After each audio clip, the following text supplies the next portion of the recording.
Bismillahirrahmanirrahim.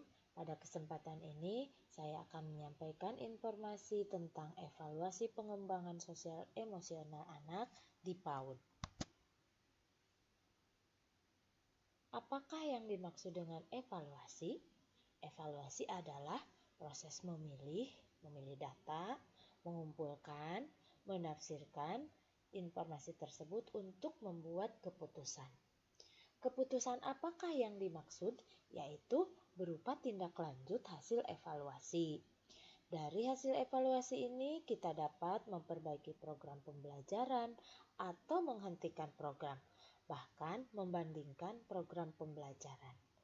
Untuk apa tujuannya? Agar dapat merencanakan pembelajaran secara individual maupun secara kelompok, mengidentifikasi bantuan atau layanan khusus, dan mengevaluasi ketercapaian program pendidikan.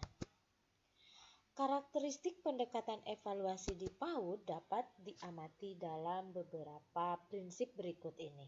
Pertama, evaluasi harus berkaitan dengan kurikulum, karena evaluasi hasilnya harus tepat sasaran, sesuai dengan yang tercantum dalam kurikulum sehingga tidak menyimpang dari tujuan.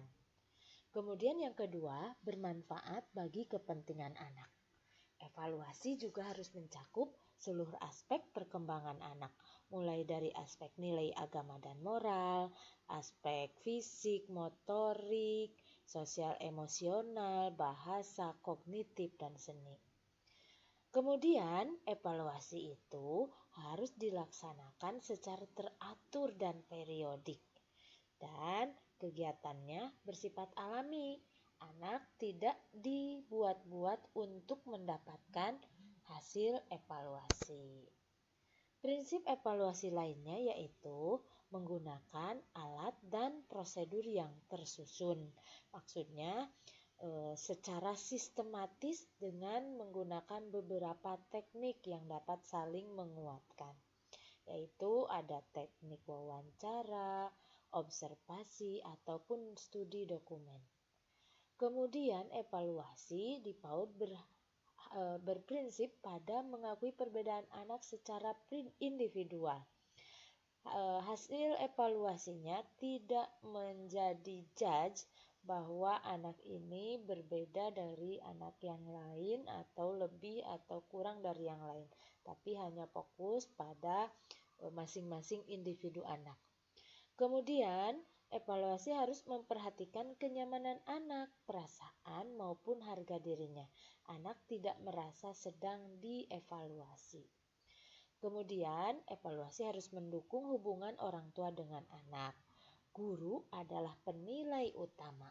Di masa BDR ini, orang tua tidak dapat diberikan amanat untuk menjadi penilai, tetapi mereka menjadi pengumpul informasi yang selanjutnya analisisnya dilakukan oleh guru. Prinsip lainnya, evaluasi harus menginformasikan atau menunjukkan keunggulan dan kemajuan anak. Jadi tidak mencari atau tidak mengadili anak sebagai hal yang salah atau tidak dapat melakukan ini atau tidak dapat mengetahui ini, tapi informasikan anak dapat apa. Selanjutnya, evaluasi di PAUD berprinsip sebagai suatu hal yang bersifat kolaboratif, yaitu melibatkan anak, guru, orang tua, sekolah, dan masyarakat. Kemudian, evaluasi harus mendorong anak berpartisipasi menilai dirinya sendiri, memahami apa yang ada dalam dirinya, apa yang perlu ditingkatkan, apa yang dia ketahui, dan apa yang dapat dia lakukan. Informasi setiap perkembangan dan belajar anak dikumpulkan, dicatat secara sistematis agar dapat dilaporkan secara baik. Kemudian prosesnya harus teratur terkait dengan pertumbuhan, perkembangan, dan performa anak. Teknik evaluasi di PAUD bermacam-macam. Secara garis besar, yang pertama adalah observasi, yaitu mengamati, memperhatikan anak ketika melakukan kegiatan dan tanpa mencampuri kegiatan mereka. Yang kedua, catatan anekdot, yaitu dokumentasi berupa catatan ringkas yang memudahkan guru mendapatkan gambaran tentang apa yang diketahui anak, apa yang dapat dilakukan anak.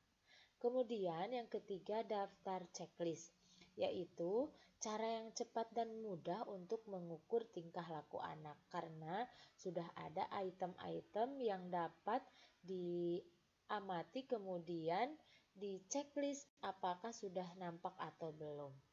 Selanjutnya, analisis gambar.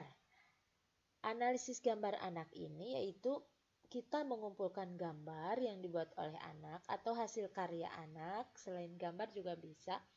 Kemudian dilihat perkembangannya dari hari ke hari.